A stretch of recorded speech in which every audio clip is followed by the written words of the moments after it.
السلام عليكم ورحمة الله وبركاته. كلانتي wanaagsan khiyaartana daawanaysa idilkiin ba meel kasto aad joogtaan ku soo dhawaada mid kamida barnaamijyadeena aan idin kugu talagalnay maanta oo Arbaca taariikhduna ay tahay 29ka bisha November sanadka 2023.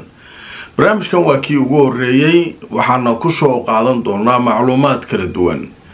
haddaba maxaa ka soo kordhay shirkii xalayto ka soconayay magaalada Doha kaasoo looga arisanayay in bal la kordhiyo xabad joojinta berito subaxii 7 ku eg. haddaba tafaasiil ku saabsan arrimahaasi iyo wixii laga wada hadlay iyo wixii warara oo hoose oo laga helay ayaanu markaa idin la wadaagi doonaa. waxaa sidoo kale aan barnaamijka idinkugu hayaa Xamaas oo war soo saartay ay ku sheegtay in ay sii deynayso maxaabiis la sheegay in ay haystaan dhalashada wadanka Ruushka. marka waxay sheegeen inay arinta ku qadirinayaan madaxweynaha Ruushka Vladimir Putin. madaxweynaha wadanka Turkiga Erdogan ayaa mar kale weerar ku qaaday maanta ra'iisul wasaaraha Israa'iil kuna tilmaamay inuu yahay nin isaga isku magacaabay inuu yahay kawaalaha magaalada Gaza dadkii halka ku jirayna uu laayay. haddaba arrimahaasi waan idin hayaa. sheekada ugu xiisaha badan barnaamijkan idinkugu soo gudbinayo waxay tahay markabka weyn ee diyaaradaha xambaara ee Mareykanka ee uu sheegay in uu ka howlgali doono gacanka Khaliijka si loo ilaaliyo maraakiibta halka maraysa gaar ahaan kuwa Israa'iil ayaa waxaa la sheegay in sawirro laga soo qaaday. macalinka weyn waa la dul tagay, sawirra laga soo qaaday, waa laga adeegtay markabkiisii weynaa diyaaradaha xambaarayay isagoo saas u yaala. waxa la yiri ogow waa ku dul taaganahay. haddaba cidda sidaa samaysay waayo barnaamijka ayaan idinkugu hayaa tafaasiil aad u xiiso badan oo sheekada ku saabsan. Safari Remit waxay ka caawinaysaa inaad reerkaaga iyo saaxiibada ku nool dalal dhowr ah aad gaarsiisid wixii aad ugu tala gashay. ilaa iminka wadamada ay xawaalada kugu diri karto waxaa kamid ah Kenya, Soomaaliya, Uganda, Djibouti, Ethiopia, Sudan, South Sudan, Tanzania iyo Turkey. qiimahana aad ayuu u jaban yahay marka loo eego shirkadaha kale ee ka shaqeeya xawaalada. xawaaladan waa online. kulan wanaagsan khiyaaray meel kastoo aad joogto aan ku soo dhawaada mar kale barnaamijkeena aan idinkugu talagalay maanta oo Arbaca waana barnaamijkii ugu horeeyay. qodobo aad u xiiso badan ayaa inoo soo socda balse marka hore waxaan ku bilaabaynaa maanta waa maalinkii ugu dambeysay xabad joojintii heshiiska rasmiga lagu gaaray. waxaa lagu heshiiyay markii hore 4 maalmood way dhamaatay, laba lagu daray, labadii maanta ugu dambeysay. haddaan ilaa galabta ilaa caaway ilaa saacadaha soo socda go-aan rasmiya la gaarin oo ku saabsan in xabad joojintii la kordhiyay iyo in kale berito 7 subaxnimo wixii ka dambeeya waxaa dib loogu laaban doonaa dagaalka. haddaba dowlado waaweyn oo Mareykanka ugu horeeyo ayaa iyagu waxay ka soo horjeedaan in dagaalka lagu laabto.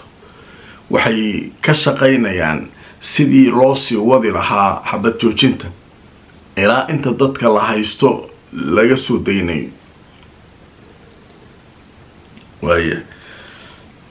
marka waxaan ku bilaabaynaa telefishinka Al Jazeera wuxuu sheegay dagaalka Gaza maalintii 6aad ee xabad joojinta oo maanta ugu dambeysay ayaa lagu jiraa. Israa'iil waxay gudoontay oo loo dhiibay liiska dadka laga haysto ee la doonayo maanta in la sii daayo. qaybta caawa la sii dayn doono Israa'iil waa lagu wareejiyay, waa loo soo daynayaa. iyaguna qaybtii ayay soo daynayaan. 10 ayaa la daynayaa, 30 ayay soo daynaysaa Israa'iil. marka hawshaas marka waa tii caadada ahayd oo lagu heshiiyay oo maanta ugu dambeysay waa taas.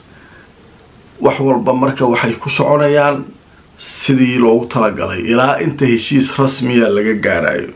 waayahay marka CIA-da ninka ugu sareeya hay-adda sirdoonka Mareykanka, ninka ugu sareeya Moosaadka Israa'iil, ninka ugu sareeya sirdoonka Masar iyo madaxda Qatar xalay lama kala kicin. wal jilbaha la isu dhigtay sida wax loo xalinayo hore waxaa idinkugu sheegay mar kalena waa ku celinayaa marka la sii daynayo hablaha iyo dumarka iyo waxa kan iyo caruurta iyo dhib ma leh qoladana way soo dayso qoladana soo dayso waxa laga gorgortamayo waxay tahay nimanka Xamaas waxay rabaan in loo sii daayo dad xabsiyada Israa'iil ku jira oo qaarkood xabsi daa'in inta noloshoodu dhiman tahay ku xukuman waa rag waaweyn iyaguna waxay haystaan korneelo generaallo rag sare oo ciidamada Israa'iil ka tirsan meesha ku haystaan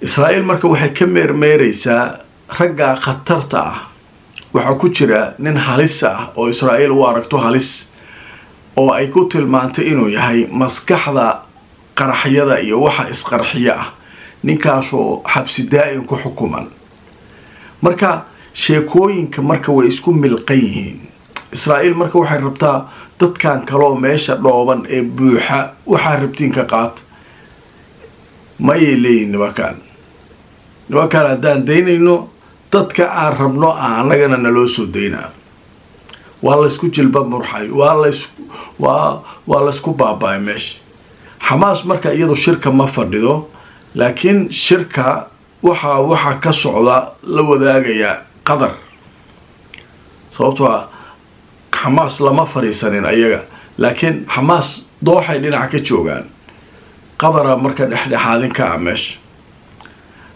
al-umum sheekada marka waxa la yiri laba aan kala qaadnaa labo haloo kala qaado dadka dhiman had nimankan Xamaas la yiraahdo dadka ilaa hadda soo daayeen wax raga kuma jiraan ilaa hal nin oo ninkan idinkaga sheekeynayay ee dhalashada Ruushka haystay oo madaxweynaha Ruushku yiri ninka hal ii daayo iyagoo marka ku tixgelinaya madaxweynaha Ruushka ayay ninkan sii daayeen laakiin waxa uu xareysan dad askara iyo rag aan askar ahayn oo Israa'iiliyiina u xareysan rag dhan lama taaban marka nimanka Mareykanka waxay leeyihiin xabad joojinta naga burburin baashu yeysan sii fogaanin aan marka laba u qaybino dadka la hayo hadda haye waxaa jira rag xaafadoodii ay ka kaxaysteen Xamaas oo aan ciidan ahayn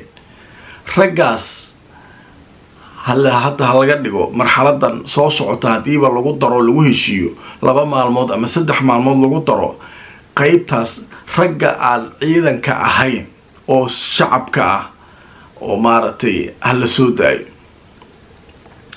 iyaguna raggooda hala bilaabo hala sii daayo rag badan oo aan Xamaas iyo waxa kan waaweynka ahayn oo waxa jira rag badan oo Falastiiniyiin oo xiran iyagana hala soo daayo marka raggu ha bilowdeen hal isweydaarsado haye marka taas marka haddana aan ka gudubno dan midda oo marka ragga waaweyn generaalada iyo nimankan xabsiyada ku jiro Xamaas iyo waxa kan markaas aan u gudbaynaa laakiin si aysan hadda xabad joojinta fiiriya si aysan hadda xabad joojinta nooga burburin waxaan u baahanay leeyihiin in marka ragga la kala qaado qaybta ugu dambeysay dumarka iyo caruurta iyo waxa ay hayaan waxay sheegeen Xamaas inay maanta sii daynayaan waxa uu haray rag kaliya ay noqon doonaan marka ragga waxay leeyihiin marka nimankan Mareykanka ragga labaha loo kala qaado wixii askaraha la sii hayo kuwan kale la soo daayo kuwan ha loo daayo si xabad joojinta marka ay u sii socoto waayahay marka xogayaha arrimaha dibadda ee Mareykanka Antonio Blinken ayaa isagu waxa uu ka hadlay arrintan ku saabsan Mareykanka rajada uu ka qabo sii deynta dadka harsan waayahay Blinken waxa uu sheegay waxaynu diiradda saari doonaa inaynu ku dadaalno sidii loo kordhin lahaa xabad joojinta wasiirka arrimaha dibadda ee Mareykanka Antonio Blinken ayaa sheegay inay ku dadaalayaan safar uu hadda ugu socdo Israa'iil inuu Israa'iil ku qanciyo xabad joojinta in la kordhiyo u fiirso Mareykanku sidoo hore waxaad moodaa inuu ka soo dabacay sida dad badan ay leeyihiin Mareykanka markii hore xabad joojin ma jirto kan ma jirto la wuxuu Israa'iil wax badan ay qaban kartaa markii meesha la isku fara saaray oo la yiri 1,000 askari ku dhawaada cisbitaalada buuxa waa inta xogta ay soo heleen warbaahinta Israa'iiliyiinta oo waliba dhowr boqol xaaladoodu ay halis tahay inay dhintaan in kale oo breel iska sariirtu iska saareen waa laysku helay meesha. markii la ogaaday xaaladdu inay sii dheeraanayso, maraykankana cadaawadiisa gobolka ay sii kordhayso, wadamo badan oo maraykanka saaxiibo ay yihiin ay sii kala fogaanayaan, maraykanka marka wuxuu u raadinayaa arrintan bal xal. haddaba aan idin tuso hay-adda wararka u faafisa dowladda Israa'iil ayaa waxay qortay warbixin ay kaga hadlayso wadahadaladii ugu dambeeyay iyo natiijooyinkii kasoo baxay. hay-adda u faafisa wararka Israa'iil waxay sheegtay dadaalada Israa'iil lagu doonayo in lagu kordhiyo xabad joojinta waqti lagu daro oo maadaama waqtigeedii uu dhamaanayo maanta. waxay sheegtay in dhanka Falastiiniyiinta iyo Israa'iil labaduba ay muujiyeen inay doonayaan in maaragtay xabad joojinta la kordhiyo oo la sii wado howlaha dadka la isdhaafsanayo la kala haysto. Hamas iyaduna waray soo saartay waxay tiri xabad joojinta waa okay. marka hay-adan waxay leedahay marka waxay u badan tahay leedahay in xabad joojin la gaaro oo 2 ilaa 3 maalmood oo dheeraad ah in lagu dari doono si marka dad kale loo sii daayo. waayahay marka Hamas ayaa war soo saartay waxay leedahay waxaan sii dayn doonaa rag ruush ah oo maartay ay haystaan Hamas.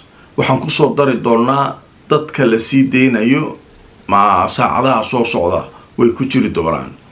annagoo ixtiraamayna Musa Abu Marzuq ninka la yiraahdo oo sarkaal sare oo Hamas ka tirsana dadaalka iyo go'aamada uu qaatay Putin ee ku wajahan arinta Gaza markii golaha ammaanka la tagay sida Ruushku u diiday inuu Hamas dhaho waa argagixiso. waxa kan annagoo ku qiimeynayna ku qadarinayna iyo wanaaga naga dhaxeeya Putin ayaanu qofka kaliya ee rag ah ee la sii daayay yuhuudiga waxaan ku tixgelinay codsi ka yimid Putin oo ah ninkan dhalasho Ruushku haysta la sii daayo. ninkaas ayaa ku sii deyneen. waayahay qodobkaas intaas ayaan kaga gudbayaa. qodobka kale ee muhiimka ah waxaan u galayaa madaxweynaha Turkiga Rajab Tayyip Erdogan waxa uu maalintii Gaza la weeraray ilaa hadda wuxuu dagaal culus ku hayaa madaxda Israa'iil gaar ahaan Netanyahu. waatay marka hore hawada isu mariyeen maaragtay hadallo adag Netanyahuna uu soo sheegay. marka arbacada maanta ah waxa uu kulan la qaatay baarlamaanka kudlada oo xisbigiisa ah macnaha qaybta xisbigiisa ayuu arbaca kasta la kulmaa. siyaasadda wadanka horumarka waxa la gaaray waxaas laga hadlaa. marka Erdogan wuxuu halkaa ka jeediyay marka khudbad kale wuxuu weerar ku qaaday ninka la yiraahdo Netanyahu.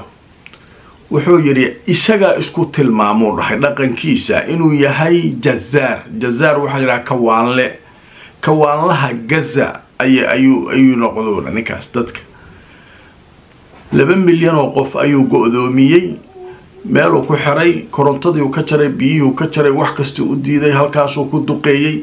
marka ninkaas wuxuu yiri waa jazaar. ninkaas waa ninka la doonayo in adduunyadu ay markaa shuruucdeeda iyo nidaamkeeda iyadoo lala kaashanayo in maxkamad la soo taago isaga iyo kuwa hawsha ka dambeeya. arrintanna waxaa leeyahay mar kale dhiigga ku sii karinaysaa Israa'iil. ninkan Erdogan la leeyahay mar walba dhagahu ka garaaca. waayahay qaybta kale ee Turkiga ayaan wali ku jirnaa iyo Gaza. haddaan mar kale idin tuso waxaa leeyahay wasiirka caafimaadka ee wadankaasi Turkiga ninka la yiraahdo Qoja wuxuu sheegay 26 dad xanuunsanaya oo dhaawac ah oo iyo 24 qof oo dadka la socda in markaa Gaza ay ka soo qaadeen oo ay keeneen magaalada Ankara oo ay wadaan dadka aadka u daran ee liita inay Turkidu daaweeyaan oo ay soo qaadaan. diyaarado ayay gurmad waxay ku geeyaan Masar magaalada la yiraahdo Ariisha oo daawooyin iyo wax walba wada. diyaaradaas markay soo laabanayso waxay soo qaadaa dhaawacyo dad ay la sii diyaariyay. marka hawsha marka waxa ka sii shaqeeya masaarida iyo Turkida iyo waxa kale ka wada shaqeeya. marka Turkiga waa soo qaadaan dad badan marka lagu daaweynaya isbitaalada Turkiga. waayahay sheekada ugu cajiibka san ayaan galaynaa marka. sheekada la yaab kale waxay tahay maraykanka ama aniga macalinka weyn wuxuu yidhi waxaan ilaalinayaa gacanka khaliijka. markab dagaal uu soo diray waa tii meesha maraakiibtii la qabsan rabay anaa ka celiyey burcadbadeed Soomaaliya ahaayeen kan uu yidhi. haddaba marka iiraana war soo saartay waxay tiri adeerow meeshaan waxba ma celin kartid markab dagaalna waxba kama gooye ma iska tagtaan. markaasi waxay yidhaahdeen xuuti iyo waxa kan iyo wixii soo baxa annaga halkaana u joognaa. marka way ka nixiyeen waray soo saareen maraykanka ee baalka iiraaniyiinta waa la yaabay maanta. maraykankii afkuu qabsaday markabkii uu lahaa khatar waaye wax u soo dhowaan kara male. diyaaradii eeriyadiisa soo gashaa qalabka ku xiran wuu sheegayaa, markabkii u soo dhawaada wuu sheegayaa. adduunyadii oo dhan aa loo waabiyey waabis caadi ah. laakiin iiraana ka daba tagtay daroono yaryaraa loo diray waa laga adeegtay korkiisaa la tagay sawiraa laga soo qaatay bam haddii lahaayo waa lagu ridi karay markabka dhanaa holci karay. macnaha markabkaas intaasoo lacaga ku fadhiya oo nuclear ku shaqeeya oo wixiisoo dhan iyo maraakiibtiisa wixiisa diyaaradihiisa saaran yihiin waa yaabeen maraykanka. war waxa kan maxay ahayn? haddaba aan idin tuso marka warbixin la yaab leh oo sheekadan laga qoray.